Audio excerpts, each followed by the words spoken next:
She's got the talent. Do you really want to go to Juilliard? Yeah. Well, then it's on you to make your dream come true. Oh, black girls. So what you're gonna want to do is make that left, go up 3 blocks. I don't know you. Dance flick co-host. Damn you, Korey.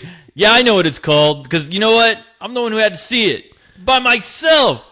You bamboozled me. Oh, really? I thought. I was supposed to be there, wasn't I? I'm sorry. Of a bitch. I'm sorry. Oh my God. Well. Oh, hey man, I figure you're a veteran of all these dance movies. I mean, you had the classic Step Up review with your ass babies. Yes, with my precious ass babies. Oh, and the beautiful girl in that film, which unfortunately, who you want to have the ass babies with? Yes, she doesn't appear in this movie, unfortunately. But yes, I guess you could say that I'm a veteran of these old goddamn dance films, and Jesus Christ, they keep torturing me by making them. And this time it's by the good old Wayans Brothers. Good old black old quality entertainment action flicks. Black foolishness at its finest. Man, where are these these? I thought the Wayans Brothers, I thought they went to another planet or something. I thought they were gone. I thought we got rid of them. I think they probably went to the Wayans planet, wherever they're from, and they must have had their queen. I think they had a Miss Octomom Wayans, up there producing these Wayans Brothers. Still, they keep popping out because I tell you what, man, this whole movie is infested with Wayans Brothers. I think Wayans Brothers and Wayans sisters, they're all over this film. I'm telling you, everyone looks alike. I think every cast member had to have been, even the white people, they all look like Wayans Brothers. Yeah, that's what I'm saying. It looks like the Wayans Brothers. It doesn't look like they are born. It looks like they're cloned. Planet Wayans. Because all these Wayans, I can't tell them from apart anymore. I mean, and they keep coming up with different names. Like we had Damian Wayans who directed this, and then we have Keenan Wayans and Marlon Wayne, and then we had now we got a new Wayans here. We got Tito Wayans, Michael Wayans. No, we have Damian Wayans Jr. Damian Wayans. No, I'm sorry, not Damian. It's Damon Wayans Jr., right? Damon Wayans Jr., who is son of Damon Wayans. Where, it's funny because you were looking up. I told you, you know what? There's a new Wayans Brothers. There's a new kid on the block. I don't know his name. Please look it up. And what did you find? I found. You said it said his character's name, which is Thomas, and then right next to it said played by. Well, son of Damon Wayans. Yeah, you were like, there's a new Wayans on the block. Yeah, and I looked it up and it said Damon Wayans Jr., son of Damon Wayans. I'm like, I didn't even know he had children. I mean, these fuckers are reproducing like roaches, man. But so now in this movie, okay. A lot of people think that all these movies are kind of directed by the same people, like the movies that Epic movie. They're in the vein of Epic movie, right. Date movie, Meet the Spartans. Yes. But the Wayans, they only really did one of those in that series of films. Well, they did two. They did Scary Movie 1 and Scary Movie 2. That's right. Yeah. And these movies have all kind of different directors. So. Mm-hmm. And I actually like Scary Movie. I enjoyed Scary Movie 1 and 2, actually. I know 2's not too popular with the kids, but I loved it. Okay. I thought Chris Elliott made that film, but that's me. Okay, so now we have The Return of the Wayans. Now we know. Let's look at some of the past Wayans movies. Do we have to? Yeah, we do. Well, at least we're not looking back at their TV shows. No. Well, that's one of them right there. That's a product. That's a Wayans product. We had White Chicks. Mm-hmm. Not exactly a classic. No. As you say, I think that's where they got some of the white people in this movie. they took some Wayans that we never heard of and put them in whiteface, because in that movie we had the Wayans dress up as white women. I think whenever the Wayans have a family reunion, they go ahead and make a film. That's the only way this makes sense to me. It's like, wow. They must have enough money, because they're like, hey, at least you guys will be on film, so we can't pay all of you. When normal people bring a video camera to a family reunion, they bring a movie camera and a set. They bring grips, cinematographer. Lighting people, gaffers. And some form of a script, Yeah. They bring catering, But then we have Little Man. Mm-hmm. Again, again, some Wayans foolishness. Yes. So now, I've seen the Wayans brothers be funny, and I've seen the Wayans brothers be not so funny. No. Dance flick. Mm-hmm. Where does that lie? Oh my God. Okay, now this has to lie somewhere in between the Scary Movie 1 and 2 and next to the last two movies you just mentioned, because it falls right in the middle. Because the one thing that made Scary Movie 1 and 2 work was that there was some sort of structure to their film as far as plot wise, to where you can kind of follow the story as it goes along, and it's and it's peppered with all the spoofs from every other movie at the time that was either popular or whatever. It gets spoofed upon, but there's some form of structure that you can follow. This film, the problem with this film is it suffers from the lack of structure, because they try to give you somewhat of a story that you're familiar with every dance film.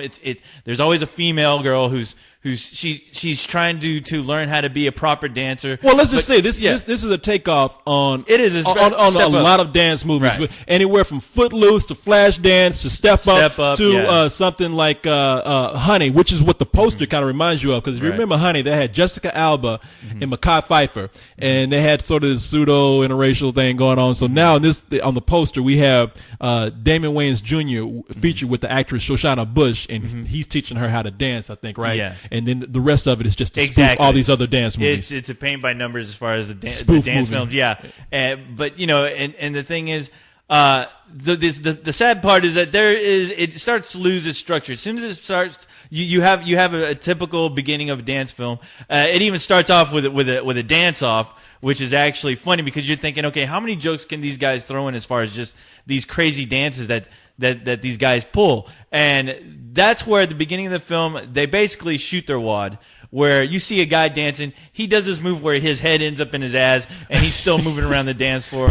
You have two other characters that do these dance moves where it's like if Superman were dancing, these are the problems that he would happen to encounter. There's a guy doing a helicopter where he does a helicopter so quick that he actually flies up. He takes off. He goes through the ceiling. You got another guy spinning on his head and he starts to drill into the earth.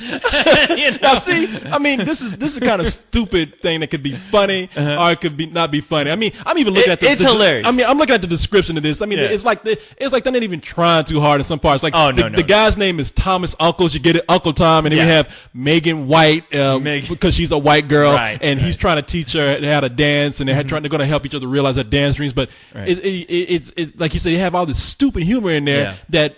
I'm sort of the way you're describing it. I mean, it's silly enough to where I'm laughing. Yeah, no, and that's the great thing about it, because when it does decide to pull its humor, they can get really clever. Now, of course, with that, there are also a lot of jokes in here that fall just flat on their face. I mean, an example is, when a couple is talking and then you start to hear the romantic music kick in. Well, there's a scene where you hear that music and then it gets louder and louder, and of course, the Thomas character turns around and goes, he goes, hey, and you see a whole orchestra.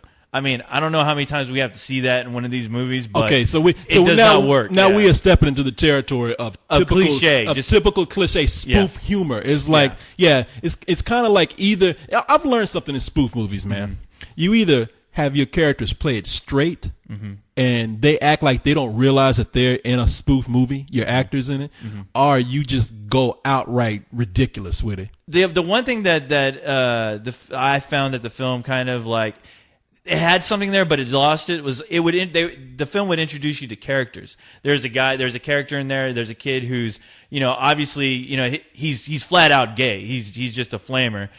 His dad is like the head of the head of the football. He's a coach of the basketball team. I'm sorry, but you're introduced to this character, and he has his own little scene, and it's pretty damn funny. And he goes off and he does a spoof of the theme of Fame, which is hilarious. And I don't know how many young kids recognize that song. Well, they're doing a remake of Fame, so they'll be familiarized with it really soon. Yeah. But that works. But as soon as you feel like they're introducing you to this character, they automatically just drop him. Yeah, you were telling me that they do spoofs on certain characters, like they have a Ray Charles character in there. He was, oh my God, I was so upset when I noticed that the Ray Charles character was just dropped. Because, like, he's introduced, you see him in his car, he's in his mom is dropping him off at school, and he's like, don't feel sorry for yourself because because you're blind, and all these kids are gonna call you an idiot. And he's like, oh, don't worry, Mom. And he like ends up spilling his mom's coffee all over her lap, and he's like, oh, and his mom just flips out. He goes,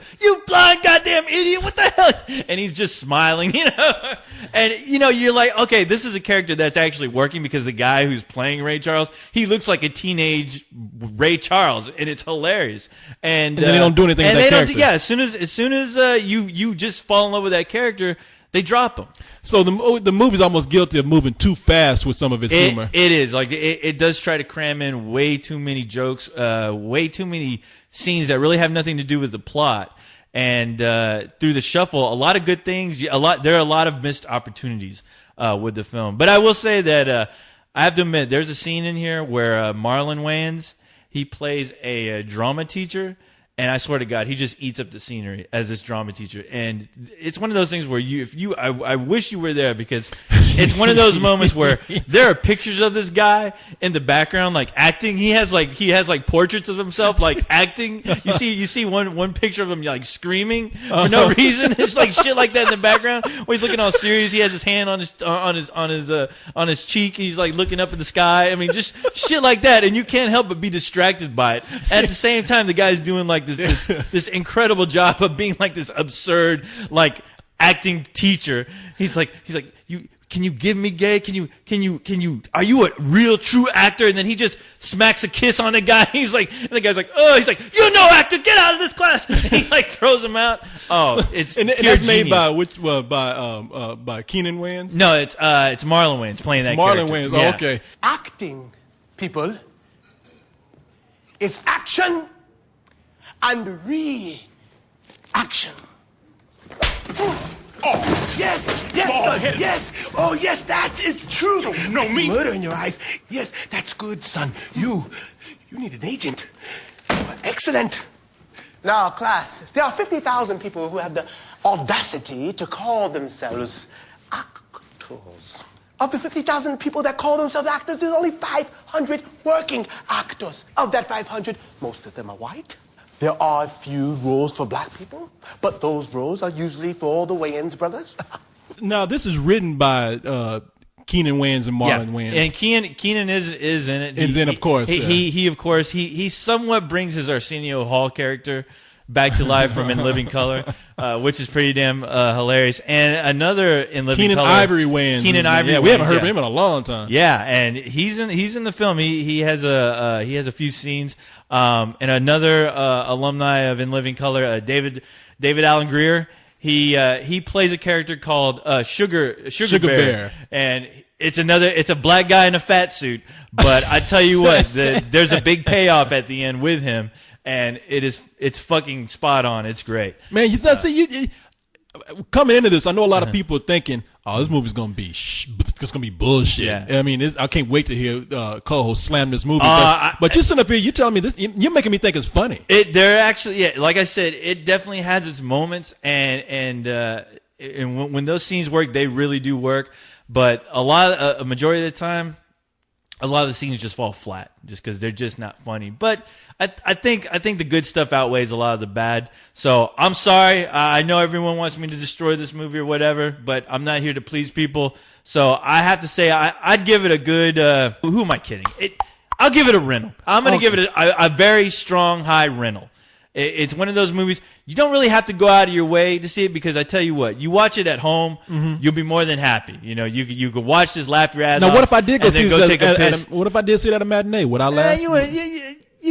Depending on your humor. Now, with these kind of movies, it really depends on your humor. I mean, a lot of these films just automatically turn people off. I don't know how these people get dragged to the theater. It's either with their crazy friends or what. But I think you'll be able to tolerate it. But granted, there is a lot of bad in it.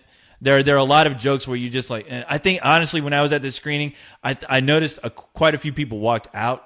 To be honest, they walked out. Like did they walk out for popcorn? It either seemed, because there were about a few people that looked like they were in like little groups that managed that walked out. But then again, I don't know. Maybe they had to take a piss or what. But they walked out during the scenes that were just terrible. Okay. So, but to be honest, I feel safe telling somebody, hey, if this is your deal, if you rent it, you'll be fine. If you pay matinee and you don't like it, don't come fucking blaming me. So I'm going to be honest with this film. I give it a very high rental. I say as soon as it hits the DVD shelf, go pick it up with your friends, get drunk, get crazy, and watch this film. I think you will get a kick out of this. Well, it ain't gonna matter after a while because the Wayans are gonna take over the planet. They are. The Wayans army is gonna make you sit down and watch a movie. We all will be in a Wayans Brother film at some point. Yes. I can't wait to see you in Wayans Brothers makeup. Well, let's do it. Look, man, there ain't no I in team. There ain't? No. What about group? Not group either. Crew. Uh-uh. Gang. No. Ensemble. You just mispronounced that word to make it sound like it had an I in it.